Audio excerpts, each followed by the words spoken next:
அண்ணன் ரீசெண்டா ஒரு இடத்துல ஒரு ஈவெண்ட்ல ஒன்று பேசியிருந்தீங்க நீங்க, எனக்கு தெரிஞ்சு. அதை வந்து வீடியோ எடுக்கும்போது டக்குன்னு வந்து அதை நீங்க பிரைவேட்டா பேசணும். இல்லை, ஆக்சுவலாக நான் நிறையா பேசினேன்.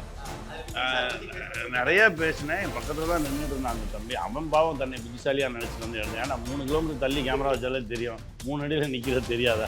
சரி, அவன் கேமரா ஆன் பண்ணிட்டானோடனே சரி அது ஒரு முடிவுரையாக முடிச்சிருவான்.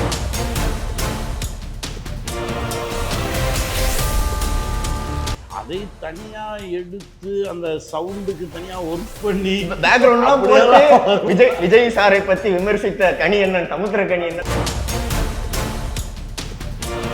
Arabian garden sea food restaurant, where taste meets elegance. Summer வந்தாச்சு. What's your plan for this holiday? எங்க கிட்ட விட்டுருங்க, நாங்க பாத்துக்கிறோம். VGT holidays. GT Holidays, South India's #1 travel brand. i5 housing and properties தேடுத விடுங்க, தேர்வு செய்யலாம் வாங்க. கால் 9962557557. அண்ணன் ரீசெண்டா ஒரு இடத்துல ஒரு ஈவெண்ட்ல ஒன்று பேசியிருந்தீங்க நீங்க, எனக்கு தெரிஞ்சு. அதை வந்து வீடியோ எடுக்கும்போது டக்குன்னு வந்து அதை நீங்க பிரைவேட்டா பேசணும். இல்லை, ஆக்சுவலாக நான் நிறையா பேசினேன். என் பக்கத்தில் தான் நின்றுட்டு இருந்தான் அந்த தம்பி. அவன் பாவம் தன்னை புத்திசாலியாக நினச்சிட்டு வந்து எழுந்தேன். ஏன்னா 3 கிலோமீட்டர் தள்ளி கேமரா வச்சாலே தெரியும், 3 அடியில் நிற்கிறது தெரியாதா. சரி, அவன் கேமரா ஆன் பண்ணிட்டானோடனே சரி அது ஒரு முடிவுரையாக முடிச்சிருவோம். இது நம்ம பேசுனது பாவம் ஏதோ பயன்படுத்தணும்னு நினைக்கிறான் அப்படின்னு சொல்லி அதை பேசி முடிச்சுட்டு கடைசி ஃபோட்டோ எல்லாரும் சேர்ந்து எடுத்துக்குவேன், சந்தோஷமா போ அப்படின்னு தான் அனுப்பிச்சி விட்டேன்.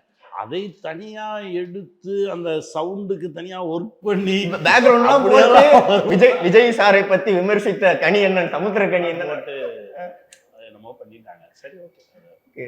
ஆனா எனக்கு அந்த வீடியோ பார்க்கும்போது பயங்கர அக்கறையா அண்ணன் ஏதோ பேசுன மாதிரி இருந்துச்சு. இல்லை, அக்கறையாக தான் பேசினது. அது நிறைய வலியோடு பகிர்ந்துக்கிட்ட ஒரு விஷயம்தான். இப்போ அதுக்குள்ளே போனேன்னா அது வேற ஒரு பக்கம் எடுத்துகிட்டு போகும், அது தனியாக வைரல் ஆயிரும், கார்மெனி செல்லத்தை விட்டுருவாங்க. உண்மையிலே அக்கறை தான், உண்மையிலே அக்கறை, நிறைய வலியோட பதிவு பண்ணது தான். ஓகேண்ணே. அண்ணன் ஆனால் எனக்கு இன்னொன்று கேட்கணுன்னு இருந்துச்சு. ஏன்னா இப்போ துரேந்தர்னு ஒரு படம் பார்ட் 2 வந்துச்சு இல்லைண்ணே, எனக்கு தெரிஞ்சு இப்போ வந்து பயங்கரமா போய்கிட்டு இருக்கு. 3.5 மணி நேரம் அந்த படம், 4 மணி நேரம். 4 மணி நேரம். அதான் அதுக்கு முன்னாடி பார்ட் 1 வந்து 3 மாசம் தான் ஆகுது, பார்ட் 2 கொடுத்துட்டாங்க.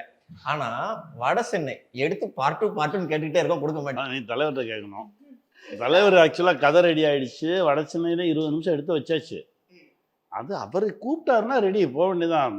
ஆக்சுவலாக 4 நாள் முன்னாடி பேசினார்.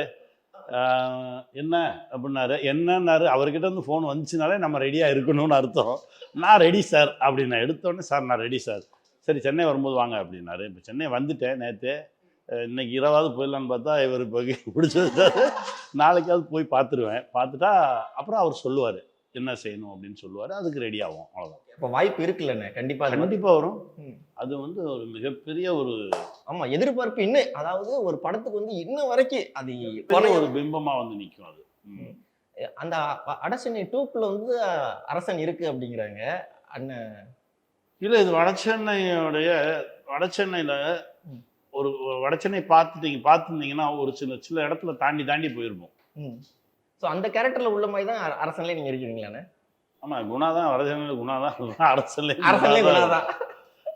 குணா தான், வடசென்னை 2லேயும் குணா தான். ஒரே ஒரு குணா தானே. நானும் உங்களை மாதிரியே எதிர்பார்த்துட்டு இருக்கேன். இப்போ அரசனுக்கு தான் சார் கூப்பிட்டுருக்காரு.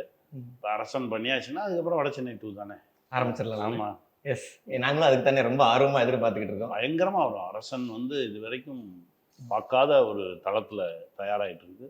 அதுவே ஒரு மிகப்பெரிய பூகம்பம் மாதிரி வரும். எனக்கு அந்த காம்போவே ஃப்ரெஷ்ஷாக இருந்துச்சுண்ணே. நீங்கள் விஜய் சேதுபதி, சிம்பு சார் அப்படிங்கும்போது அதுவே எப்படி வரப்போகுதுங்கிற அந்த எதிர்பார்ப்பு இருக்குல்ல. வேலு இருக்காப்புல, கிஷோர் இருக்காரு, எல்லாமே வருவாங்களா, செந்தில் எல்லாம் வருவாங்களா. நானே வெயிட் பண்ணிட்டு இருக்கேன். தனுஷ் சார் வருவாப்லையா? கண்டிப்பாக வருவார். அரசன்ல அது எனக்கு தெரியாது, கலையாசி டேரக்டர் தான் கேட்கணும். தம்பி இல்லாமல் எப்படி வடசென்னை? கண்டிப்பாக தம்பி இருப்பார். கண்டிப்பாண்ணே, நாங்கள் அதுக்கு வெயிட் பண்ணுறோம். கண்டிப்பாக கார்மேனி செல்வம் வந்து ரொம்ப அழகாக பொலைட்டாக, எனக்கு என்னென்னா படம் ஒரு சைடு ஃபீல் குட்டாக இருந்தாலும் அண்ணங்கிட்ட ஒவ்வொரு டைம் இன்டர்வியூ எடுக்கும்போது அது ஒரு பயங்கர ஃபீல் குட்டாக இருந்துச்சு. ஏன்னா நீங்கள் சில பேசின விஷயம்லாம் சுருக்குன்னு எனக்கே குத்துருச்சு. எனக்கு தெரிஞ்சு அடுத்து கொஞ்சம் லேட்டாக வீட்டில் இருந்து கிளம்பணும்னு நினைக்கிறேன். எனக்கு தெரிஞ்சு கொஞ்சம் டைம் ஸ்பெண்ட் பண்ணிட்டு வீட்டில் உள்ள ஆட்கள் எல்லாம் பார்த்துட்டு. இல்லை, நம்ம இதெல்லாம் பேசுவோம்டா எலாஸ்டிக் மாதிரி, இதெல்லாம் செய்யணும் அப்படின்னு நினைப்போம். அப்புறம் திரும்ப பல இடத்துக்கு வந்துடும். அந்த இன்டர்வியூ முடிஞ்சு 1/2 மணி நேரத்துக்கு இருக்கும். அதெல்லாம் எனக்கு இந்த ரொம்ப அனுபவமாக இந்த மாதிரி ஒன்று தேவைப்படுது. பரபரப்பாக ஓடுற இன்டர்வியூக்கு நடுவில் இந்த மாதிரி அண்ணன் மாதிரி யாராச்சும் பேசுனாங்கன்னா சில விஷயங்கள், இதுக்கு முன்னாடி அமீர் எடுக்கும்போது அவர் லவ்வுக்குள்ள நிறைய விஷயம் சொல்லிக்கிட்டு இருந்தாரு. அந்த மாதிரிலாம் நீ பண்ணக்கூடாதா அப்படின்னு அவர் பண்ணிட்டு நம்மள சொல்லுவார் பண்ணக்கூடாதான்னு. இப்போ அடுத்த கான்ட்ரவர்சி. எனக்கு அமீர் அண்ணன், சசிகுமார் அண்ணன், கனியன் எல்லாம் எடுக்கும்போது ஏதாச்சும் ஒண்ணு கத்துக்கிற மாதிரி தான் இருக்கும். ஆனா அந்த மாதிரி ஒரு இன்டர்வியூ எனக்கு தேவைப்படும் ஒவ்வொரு டைம். அண்ணன் கூட இருக்கும்போதெல்லாம் அற்புதமான பயணம் அது. அதெல்லாம் கிடைக்காது திரும்ப. கண்டிப்பான எங்க டைரக்டரே சொல்லுவாரு, அமீரோட போய் நீ நிறைய மாறி இருக்க அப்படின்றாரு. அப்படியே வேற மாதிரி மாத்திட்டாரு அமீர் அப்படின்னு. ஆனா என்னையே மாத்திட்டாருன்னு ஒரு இன்டர்வியூல நான் சொல்றேன், நமக்கான கரெக்டான பர்சன் வர வரைக்கும் நம்ம வெயிட் பண்ணலாம். நீ கரெக்டான முதல்ல அதெல்லாம் அப்படிலாம் வெயிட் பண்ணக்கூடாது. பட்டு பட்டுன்னு பிடிச்சிச்சுன்னா கல்யாணம் முடிச்சு வைக்கணும்.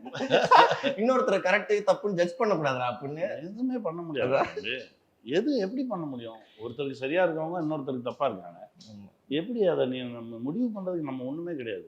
கடந்து போயிட்டே இருக்கணும். சமுத்திரக்கனியன் ஒரு கேரக்டர் ஸ்கிரிப்ட் நிறைய கேரக்டர் நிறைய ஸ்கிரிப்ட்ல பார்த்துருக்கோம். ஆனா எது சூஸ் பண்ணாலும் ஒண்ணு அந்த கேரக்டர் பயங்கர வெயிட்டேஜா இருக்கு, இல்லைன்னா கார்மேனி செல்வம் மாதிரி பயங்கர ரிலேட்டபிளா இருக்குது அந்த 4 பேருமே. அது எப்படி நான் சூஸ் அது பண்ணேன்? அமையுது அப்படிதான். அவர் கொடுத்த ஒரு 3 மணி நேரத்துல படிச்சுட்டேன் நான். இப்போ கூட அப்படிதான் ஒரு தம்பி கொண்டு வந்து கொடுத்தான். ஆமாம், 5:30 மணிக்கு கொடுத்தான். ஆல்மோஸ்ட் முடிக்க போகிறேன் ஒரு ஸ்கிரிப்ட், இன்னொரு ஸ்கிரிப்ட்.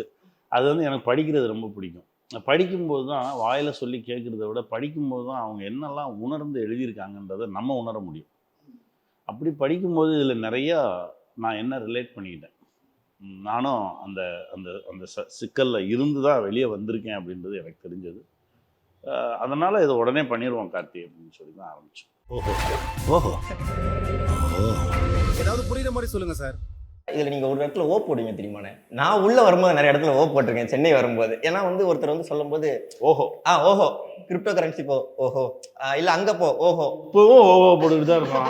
அவனுக்கு வந்து நம்ம புதுசாக ஒரு விஷயத்த சொல்கிறான். அது கிரிமினல் விஷயமா இருக்கும், நமக்கு அது உள்ளே போய் பார்த்தா தான் தெரியும். ஆனால் வெளியிலேருந்து பார்க்கும்போது அது ரொம்ப பயங்கரமாக ரொம்ப ஈஸியாக ஒரு விஷயம் தம்பி, ஈஸியாக ஏதாவது நடந்துருச்சு அப்படின்னா அது வந்து தப்பு. ஈஸியாக நடக்காது. நாங்கள் ஓஹோ போட்டு மாட்டிக்க கூடாது, அதுதான் உண்மை. அதனால் ஓஹோ போடுறத குறைக்கணும். கொஞ்சம் யோசிச்சு பார்த்து ஓஹோ போடணும். அதுவாக வந்தது தான். இப்போ முதல்ல ஓஹோலாம் இல்லை. திடீர்னு ஒரு சீன் எடுக்கும்போது, ஃபர்ஸ்ட் டே எடுக்கும்போது ஒரு சீனில் நானாக எனக்கு தெரியாமல் ஓஹோன்ட்டேன். ஓஹோன்னு டைரக்டர் அதை பிடிச்சிட்டாரு. சார் இந்த ஓஹோ வச்சு எடுத்துகிட்டு போகலாம் சார், படத்தில் விதவிதமான ஓஹோலாம் இருக்கு. நான் அதை வச்சு கேள்வி எடுத்து வந்திருக்கேன். ஓஹோ வச்சு அது ஒரு ஒரு ஒரு சின்ன இன்னசென்ஸோடு இருக்கிற ஒருத்தன் தான். அது உண்மையிலே நான் அப்படி தான் இருப்பேன். எனக்கெல்லாம் ரொம்ப கேள்வியெல்லாம் கேட்க தெரியாது. எதிரில் பார்க்குறவங்கள நிறையா நம்புவேன். இந்த உலகத்தில் நிறைய நல்லவங்க இருக்காங்க அப்படின்றதுல நான் ரொம்ப ஆழமாக நம்புகிறேன். நான் நிறைய அந்த கேள்விகளோடு ஒருத்தங்களை பார்க்கவே மாட்டேன். நான் ரொம்ப பிளாங்காக தான் நிற்பேன். அதுதான் இந்த கேரக்டராகவே என்னை உள்ளே எடுத்துகிட்டு வந்துச்சுன்னு கூட சொல்லலாம். நிறைய நான் அப்படி தான் இருப்பேன். பட் தப்பாக இருக்காங்க அப்படின்னா அது அவங்க பிரச்சனை, நம்ம பிரச்சனை இல்லை அப்படின்னு நினைக்கிற ஒரு ஆள் நான். நிறையா எளிமையான மனிதர்கள் தான் நிறைய இடத்துக்கு கடந்து வந்திருக்காங்க. ஒன்றும் இல்லை, நிறைய கேள்வி கேட்குறவனை பார்த்தீங்கன்னா முட்டுச்சந்தில் தான் போய் நிற்பான். நீ எளிமையாக ரொம்ப சாதாரணமாக எதிரில் இருக்கிறவனை நம்பி ட்ராவல் பண்ணுறவன் உலகம் பூரா சுற்றிட்டு வந்துடுவான். நீ கேள்வியாக கேட்குறவன் எங்கிட்ட முட்டுச்சந்தில் நின்று கேள்வி கேட்டுகிட்டே தான் இருப்பான். இதுதான் உண்மை. நான் நிறைய விஷயங்களை அப்படி பார்த்துருக்கேன். அதாவது சென்னை நான் வந்த புதுசில் ஒரு 2 வருஷம் நான் யாரோட தொடர்புலையும் இல்லை. வீட்டிலே நான் இல்லைன்ற முடிவுக்கு வந்துட்டாங்க. ஏன்னா எந்த தொடர்புக்கும் போகல. நான் எங்கேயோ ஓடுறேன், ஏதோ பண்ணுறேன், எனக்குள்ளே என்னமோ ஒன்று லாக் ஆக மாட்டேங்குது.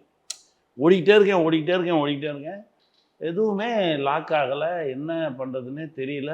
ஒரு கடிதம், அப்போ கடிதம் தான் போட முடியும். ஃபோனில் பேசி, எங்கள் ஊர் ரைஸ் மில்லில் ஃபோன் இருக்கும், ரைஸ் மில்லுக்கு பேசி எங்கள் அம்மாவை கூப்பிட்டுவாங்கன்னா அதுக்குள்ளே நம்ம சட்டையெல்லாம் கழட்டி கொடுத்துட வேண்டியதான். அவ்வளோ நேரம் ஆயிரும்.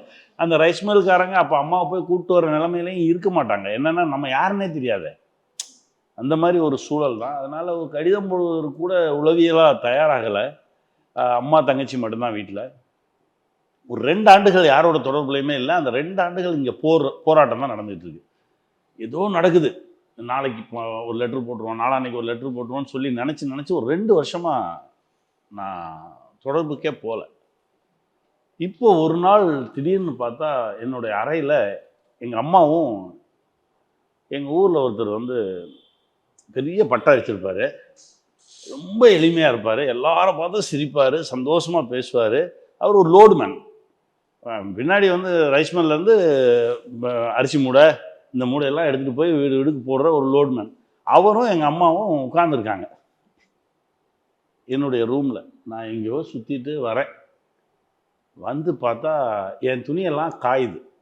நான் என்னுடைய அழுக்கு துணியெல்லாம் வாஷ் பண்ணி காஞ்சிக்கிது. இது என்ன ஆச்சரியம், நம்ம வாஷ் பண்ணவே இல்லையே அப்படின்னு சொல்லி உள்ளே போனால் எங்கள் அம்மாவும் அந்த மாமாவும் உட்காந்துருக்காங்க. அம்மாவுக்கு ஒன்றுமே தெரியாது, எங்கள் ஊரை விட்டே வெளியில் வந்தது கிடையாது. இந்த மாமா பெருசாக அவனா அப்பப்போ மாமா வந்து அப்பப்போ பயணம் போகிறவர். என்னென்னா அவர் வந்து திடீர்னு காசிக்கு போகிறேன் பாரு, திடீர்னு இங்கே போகிறேன் பாரு, திடீர்னு அவரை போய் பிடிச்சி இந்த மாதிரி என் மகனை காணோம், நம்ம எப்படியாவது அவனை போய் கண்டுபிடிச்சிடணும் வாயான்னு சொல்லி மெட்ராஸில் எப்போவோ நான் வந்து வந்த புதுசில் போட்ட ஒரே ஒரு லெட்ரு, அதில் நான் எழுதியிருக்க அட்ரஸ் மட்டும் அவங்கக்கிட்ட இருக்குது. இதை மட்டும் எடுத்துக்கிட்டு ஒரு தாயும் ஒரு சென்னைனா என்னன்னே தெரியாத ஒரு மனிதரும் கிளம்பி வந்து வீட்டுக்கு வந்து உட்காந்துருக்காங்க. எப்படி கிளம்பி போய் அந்த அட்ரஸில் விசாரித்து அங்கேருந்து அவன் ஒரு இடத்த சொல்லி அங்கே போய் விசாரித்து அங்கேருந்து சொல்லி, அதாவது அந்த அந்த இன்னசென்ஸும் அந்த அறியாமை தான் அவங்கள கொண்டு வந்து சேர்த்துருக்குன்னு நான் நினைப்பேன். நீங்கள் அதிமேதாவிகள் வீட்டை விட்டு கிளம்பவே மாட்டானே, அங்கே போனால் என்ன பண்ணுறது ஏது பண்ணுறது, இங்கேருந்து ஃபோனில் விசாரிக்கிறது, இவங்க அதிபுத்திசாலித்தனத்தை காட்டிக்கிட்டே இருப்பாங்களே தவிர அறியாமை தான் நகர்த்தும், அறியாமை தான் முன்னாடி காலம் எடுத்து வைக்க சொல்லும். அப்படி தான் நான் அவங்கள பார்த்தேன். இப்போ வரைக்கும் எனக்கு ஆச்சரியமாக இருக்குது எப்படி வந்தாங்க அப்படின்னு. அது வந்துட்டோம்ப்பா, நான் அங்கே போய் கேட்டோம் அங்கேருந்து வந்தோம் வந்தாச்சு. இப்போ என் பிள்ளைய பார்த்துட்டேன்ல, நல்லா இருக்கு இல்லைடா, செலவு காசு வச்சுக்கிறான்னு சொல்லி கொஞ்சம் காசு கொடுத்துட்டு ஒரு நாள் பூரா என் கூட இருந்துட்டு அதே மாமாவும் அம்மாவும் கிளம்பி ஊருக்கு போயிட்டாங்க. இது என்ன சொல்கிறது, அன்புன்னு. அதுதான் அன்பும் அந்த அறியாமையும் தான் தூக்கிட்டு வரும். அதிபுத்திசாலித்தனம் எதுக்குமே பயன்படாது, எங்கேயாவது ரேராக பயன்படும். பட் இந்த மாதிரி ஒரு ஒரு ஒரு முழுமை அடையாது. இதுதான் நான் பார்த்தது. இப்படி தான் நான் கிளம்பி வந்தேன். எனக்கு சென்னை அப்படின்றது தெரியும், சென்னையில் எங்கே இறங்கணும்னு கூட தெரியாது. 10வது படிச்சுட்டு இருக்கேன். என்னோடய 15வது வயசில் நான் வீட்டிலேருந்து நான் சென்னை போகணும், நடிக்கணும். எங்கே இறங்குறதுன்னு கூட தெரியல. பஸ்ஸில் கண்டக்டர் கேட்குறாரு எங்கே இறங்கணும் அப்படின்னா, ஏதாவது சொல்லுங்கள் அப்படின்னா அவர் ஏதோ 2-3 இடம் சொல்லி எல்ஐசின்றாரு. எல்ஐசி முன்னாடி இறக்கி விட்ருங்க அப்படின்னு. எல்ஐசி முன்னாடி இறக்கி விட்டு பஸ் போயிடுச்சு. அப்படியே பார்த்தா எல்ஐசி பில்டிங். சென்னையில் யாரையுமே தெரியாது. அவ்வளோதான். உலகம் அழகானது, உலகத்தில் நிறைய நல்லவங்க இருக்காங்க, அவர்களால் தான் இந்த உலகம் இயங்கிக்கிட்டே இருக்குது. எங்கேயாவது ஒருத்தர் நம்மளை கைப்பிடிச்சிக்குவாங்க, அதற்கான ஆட்கள் வருவாங்க, இல்லைன்னா அனுப்பி வைக்கப்படுவார்கள். இதை நான் ரொம்ப நம்புகிறேன். ரொம்ப சித்தாந்தமாக போதோ இல்லைண்ணே, நான் ரொம்ப ரசிச்சு கேட்குறேன். இன்னொன்று அந்த டேரக்ஷன் இன்னும் உள்ளுக்குள்ள இருக்குண்ணே. நீங்கள் சொல்லும் போது அந்த ஸ்டோரியாக சொல்லும் போது பயங்கரமாக இருக்குண்ணே, விஷுவலாகவே செம்மையாக இருக்குண்ணே எனக்கு. விஷுவலாகவே நடந்த கதை இல்லை நடந்த கதை தானே, நீங்கள் சொல்கிற அந்த விதம், சிலர் நரேட் பண்ணுற ஒரு விதம் இருக்குல்லண்ணே, உண்மைக்கு நல்லா இருந்துச்சுண்ணே. ஆனால் அந்த நீங்கள் சொன்ன அந்த அறியாமையாக இருக்கட்டும், இல்லை அந்த அறியாமை கூட ஒரு கலந்த ஒரு எனக்கும் இப்போ வரைக்கும் பெருசாலாம் ஒன்றும் தெரியாது. நம்ம பிள்ளைங்க ஏதாவது விலைக்கு சொன்னாங்கன்னா, நான் சொல்லுங்கடா இன்னொரு வாட்டி சொல்லுங்க அப்படின்னு சொல்லி நான் கேட்டுட்டு அங்கேயே ஓஹோ போட்டுக்கிட்டு தான் இருப்பேன். அது சின்ன குழந்தை சொல்லிச்சுன்னா கூட எனக்கு அவ்வளோ சந்தோஷமாக இருக்கும். அதை கேட்டு ஓ இப்படியெல்லாம் இருக்கோ அப்படின்னு சொல்லி தான் தெரிஞ்சுக்குவாங்க. தவிர நமக்கு தெரியாது நிறைய இருக்குன்றதை முதல்ல நம்ம நம்பணும். ஆமாம், அந்த ஓஹோ நம்மளும் போட்டுக்கிட்டே இருக்கணும் நிறைய இடத்துல. அதுதான் அந்த ஓகோக்கான சிறப்பே. ஓஹோ வந்து நம்மளை உயிர் போட வச்சிருக்கோம்டா தம்பி. ஓஹோ அப்படின்னா இப்படியா அப்படின்றது வந்து அதை வந்து நம்ம உள்ள எடுத்துக்கிறது இருக்குல்ல. ஏன்னா நிறைய பேர் கேட் போட்டுருவாங்க, எனக்கு தெரியாதா,